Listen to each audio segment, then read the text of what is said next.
This episode of the Accounting Insiders podcast is brought to you in part by Xero. Xero is a powerful cloud accounting software that improves efficiencies across your practice. With all client data stored on a single unified ledger, you and your clients can easily access and collaborate on the same set of books. Xero's advisor tools and automation solutions reduce time-consuming manual tasks and put data entry on autopilot. Work faster and more efficiently than ever before with Xero. Visit xero.com/accounting insiders to learn more. Hello, and welcome to another episode of the Accounting Insiders podcast. My name is Gary DeHart. I am the host of the Accounting Insiders podcast and the managing partner, publisher of Insightful Accountant. And my guest today is Michael Uadiale. Did I get that right? Yes. You got All right. All right. Michael Uadiale, CPA, and now on your one sheet, and I think on LinkedIn it says Master Tax Advisor. Is that a designation? I should know this, No, but I that's not don't. a designation, but that's really my passion, and that's That's really one of the greatest thing I enjoy doing. Yeah. So that is who you are. Perfect. Right. All right. Well, I'll tell you what, before we dive into our conversation, and we're just going to talk about, 5 mistakes SMB owners make and how their accountants and tax pros can help prevent those. But before we dive into that, just share a little bit. You and I don't know each other, but as we were in the green room talking, turns out we live right down the street from each other, which is really funny. Our accents are a little bit different, but we are very close to one another, which is actually really, Absolutely. really funny. Probably go to a lot of the restaurants, same restaurants. Um, so tell us just a little bit about your background, how you ended up doing what you do, and how tax became your passion. Thank you so much, Gary, for having me this episode here. My name's, like you said, is Michael Uadiale. I have been and I continue to be the managing partner of Smith CPA. Smith as a company has been in existence now for 18 years, and I have piloted it from ground zero to becoming a 7-digit company that focuses on tax and advisory services. I always like to introduce myself as an entrepreneur who happens to be a CPA. Okay. And what that does for me really is it gives me lots of advantages because, and I say this respectfully to my fellow CPA professionals, um, many times we tend to project our fears on our clients. Our clients are entrepreneurs. They want to do what they want to do. What they need from us is guidance. So in me interacting with clients, I always come from that approach of wearing the shoes of an entrepreneur and bringing my tax and accounting knowledge to bear. Gotcha. So maybe not as risk averse as some. Definitely not. Okay. Beside our CPA practice, my wife and I, we have founded and continue to run 6 other practices. One of them includes a telehealth app. We are very close to launching another app that has to do with the real estate investing community. Okay. So we have a lot of other things that we do, but again, this is still my strongest passion. Right. All right. And how did that come about? How does one when 98% of the world is saying, I don't want to talk about taxes, we've got people like yourself, the other 2% saying, I love taxes. How did you become to embrace taxes? I think that came from right even from my college days. I really love law. Okay. Um, and I never really loved the profession of being an attorney, but I enjoyed what the practice of law was like. And so when I got into business school, the closest for me that I think I found was taxation law. And the more I dived into it, the more it became more and more exciting and interesting to me personally. Yeah. Now, when I immigrated to the United States some 28 years ago, it just became even more of a wonder to me just because I had some personal experiences, which even though were not the greatest in my work relationship with another CPA, because I worked in Silicon Valley and I had all these stock options and everything, and I was new into the country. I Mhm. didn't even really have an understanding of all of the tax consequences of all of the stock options I was given. And then I hired a CPA to ensure that my taxes did not become a surprise. But funnily enough, this was like 26 years ago. Okay. When my tax return was completed by a CPA, I found that I was owing a 6 digit bill that I did not anticipate. Now, at Yep. this, yeah. That not the phone call you want to get or the one you want to make either, right? Exactly. So that really set me thinking because then I had already had my passed the CPA test. I was just going through the licensing process. And I kept asking and wondering why, even though I worked with a professional because he got a big bill to me to pay for his services, the end deliverable result for me was not what I expected. That really changed how I decided what I would do into the future. So after from some stint in private accounting, I just went into public practice and I have never looked back. Okay.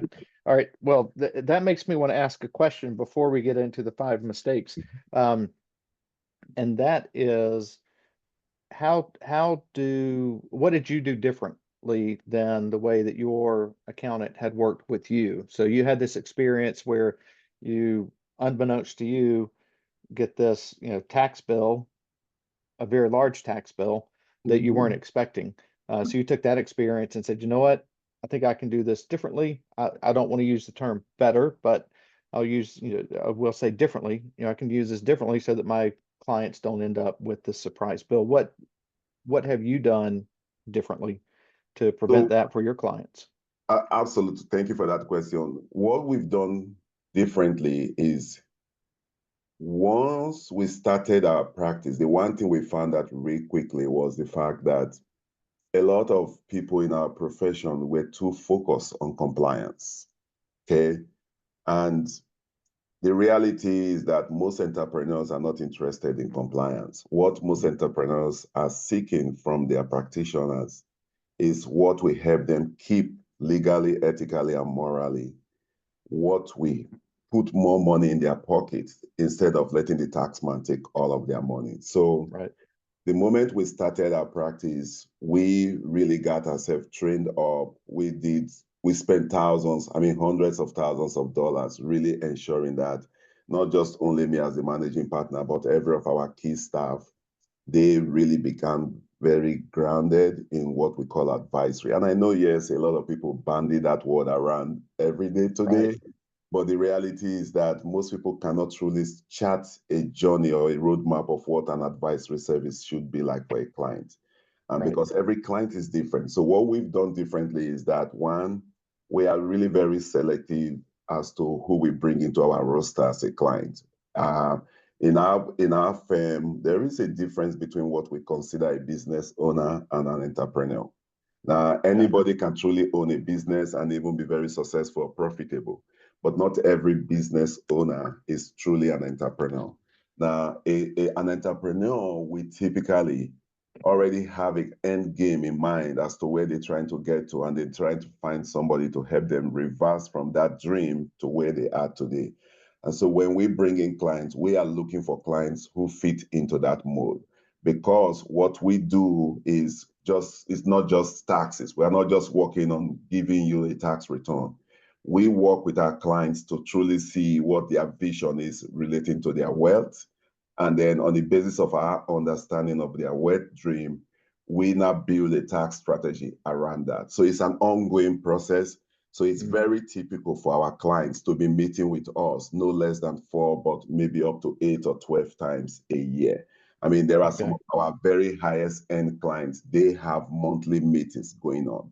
And many times we are working with them in a very collaborative manner with other key members of their wealth team, their attorney, their insurance agents, their property finders, their financier or bankers. Those are the kind of ways that we serve clients differently. So in our firm, when it comes to taxes, that's never a surprise to our clients. I mean, this is 2025. We are all working on 2024 tax returns right now. Yeah. But any client that was on our roster as at 2024, they already know within a margin of 3 to 4% what their tax return is going to be. So when that tax return gets to them, it is not a surprise. Now, if it is a surprise, meaning it goes beyond that 3 to 4% margin, then we are digging in to find what happened. And where such happens in most cases is the fact that the client missed something significant. Either that was something new last year, we've never seen it and we were not aware of it. So that's how things like that happen. So that's what we do differently. We really focus on advisory work. And are you doing bookkeeping all the way through tax? Are you?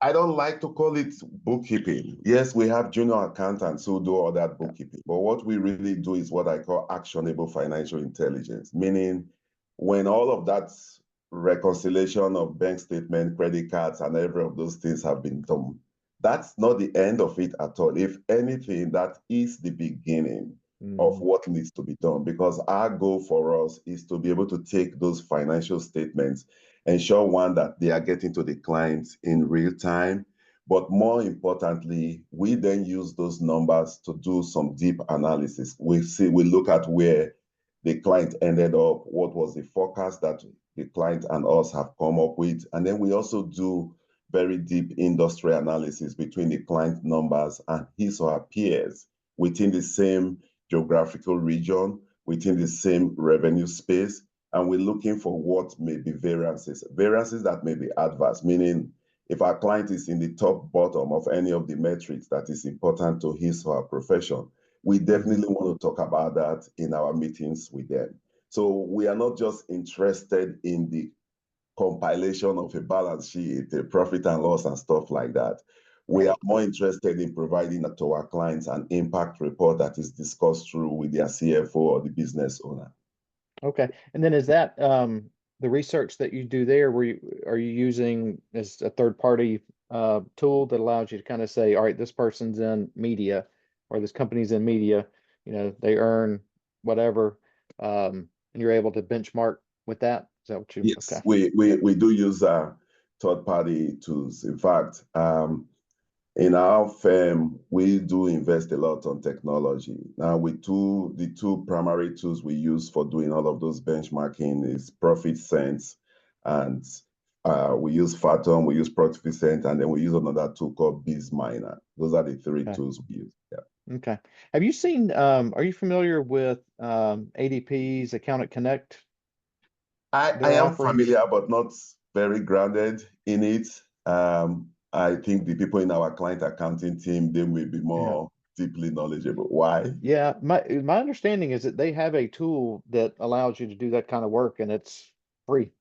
Part of Okay. just being a customer. I don't even know if you have to actually have a client on ADP payroll in order to do that. And this is not a commercial for ADP, but my understanding is that tool is available for people who are part of their Accountant Connect program. We sold our payroll practice 2009 to ADP, so we do have a very deep relationship Okay. with Yeah, them. got to check that out because they're always adding new tools to it. Yeah. Also, is my understanding, and I've had them on the podcast a few times, which is how I have some familiarity with it. So, Good. all right. So let's talk about the 5 mistakes that small business SMB owners make and how their accountants and tax pros can help prevent them. What would you say are the 5 that I would say that are recurring, or the 5 that that you identify and go, yep, here's how you solve that?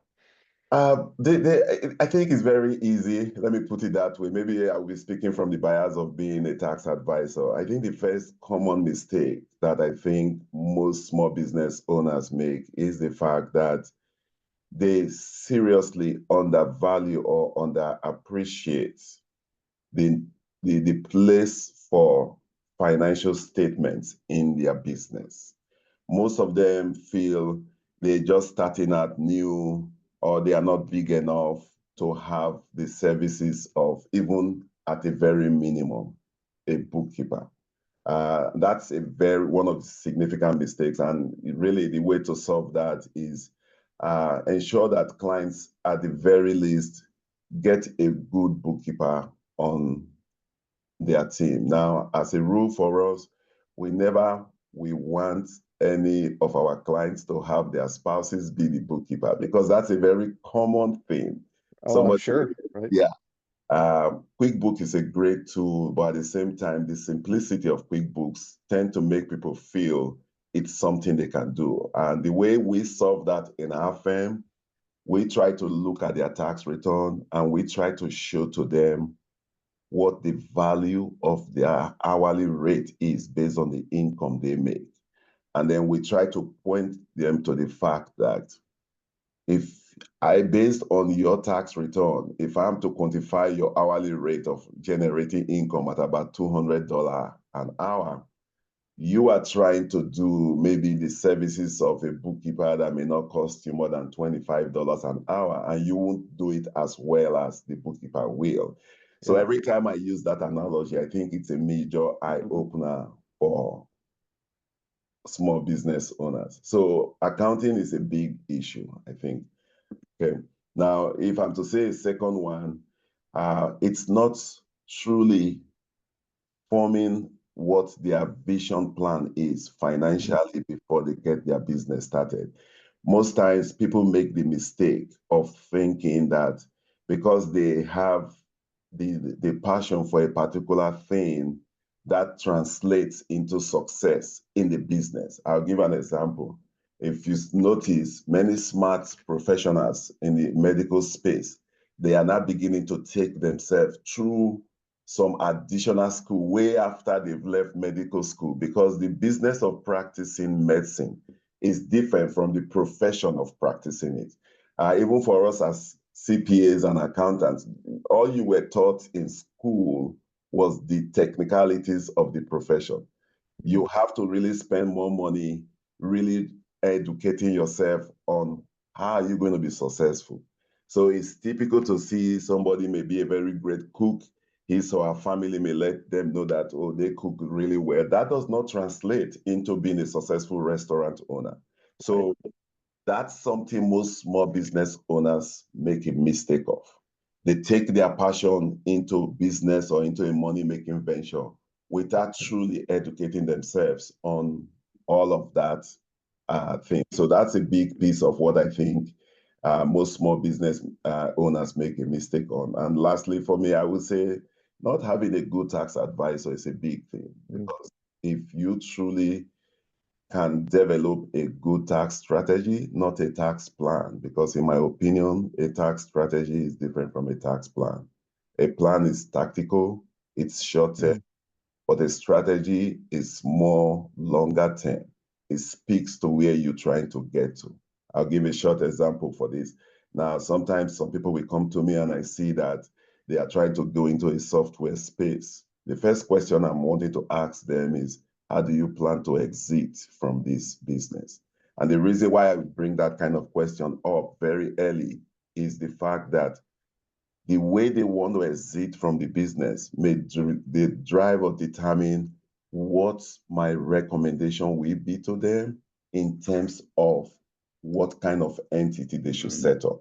Okay. So those are some of the mistakes small business owners make. They feel it's too early for them, or they are not big enough to have the right advisors around them. Well, you mentioned entity. So you actually answered my question before I could even ask it, and that was, is that something that's part of your whole process of determining? And you're saying yes, it certainly is, but it's actually based on what the end goal is. Yep. Is that correct? So with our practice, the things we do is, it's very different from most people, because they kind of wonder whether or not we are not crossing lines. We don't try to practice law. That's not our goal. Our goal here is, one, we do what is called a dream exercise, meaning we ask any new client to, first of all, kind of tell us where they're trying to get to and when in time, by way of years, they want to get there. Okay.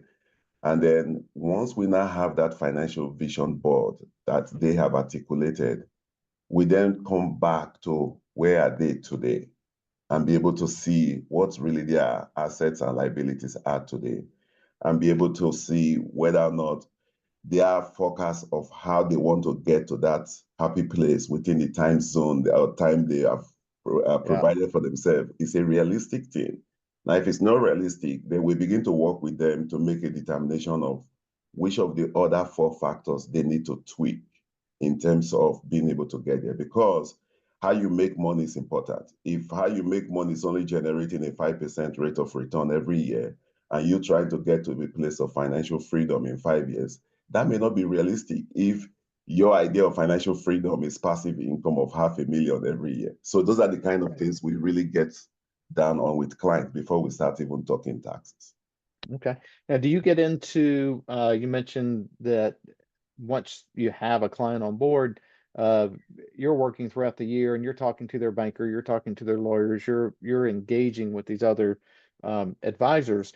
Do you go as far as recommending banks? Hey, based on your organization and the way you function, you should look at these 5 banks or 3 banks, or do you get into that? No, we've never done that. But what we do with them is we do quite a lot of education in the course of our advisory services. And what I mean by that is, I'll give an example of a typical real estate investor. Now, a real estate investor may start acquiring properties and then they come into our roster, and then we are saying to them, okay, from the purpose of asset protection, we want all of these properties you've been buying to now be rolled into different LLCs. Now, they already may have those properties. And the idea of how to now move those properties from their individual names to an LLC is not something every bank is familiar with or comfortable with. And if you don't do it in the right way, a bank could even call back the loan. So we give them the education and we do let them understand that, look, you need to find the right bank that is comfortable or good at doing this kind of things, and look out for that. So don't just go open an account in a bank because it's around the corner from your home or your office. Yeah. So we give that education. Okay. Now, what about, so you mentioned having a good exit strategy. What, so you're clearly, tax and accounting advisor, but you also have, I don't know if you have a speaking gigs that you do, but what's your overall business? What's your exit strategy? So I can say this, from the CPA practice side of it, I will love to get off the seat in the next 3 to 5 years. Meaning, the great thing is 2 of my kids are actively in the CPA practice right now. Yeah. Okay. The company runs on EOS. I don't know if you are familiar with EOS. Oh, I am. Yes. Okay. Yeah. So my daughter is the integrator of our EOS plan. We do our level 10 meetings every Wednesday. So for me, I'm beginning to pull myself out from the day-to-day running of the business for myself and my wife. Now, because I really love what I do, I have committed to having for myself no more than 20 clients who, of course, will be the very high-end clients that I see myself continue to be in their key customer relationship manager within our firm. That's I may do for as long as I love to. Yes, I enjoy speaking. My wife and I, we do a lot of speaking engagement in the marketplace. So that's something I love to do. And I will continue to do all the kind of things I'm doing in the technological space also. Yeah, gotcha. Okay. So we were shooting for 5 mistakes. I think we got 3. Can you come up with 2 more? And in all fairness, I did drop this on you at the beginning. I did not tell you ahead of time that we were going to talk about the 5 mistakes. So so if there's only 3, that's fine too. No, But if you can I come up think with 2 more. we talked about not having a good accounting team. We talked about not having a good tax advisor.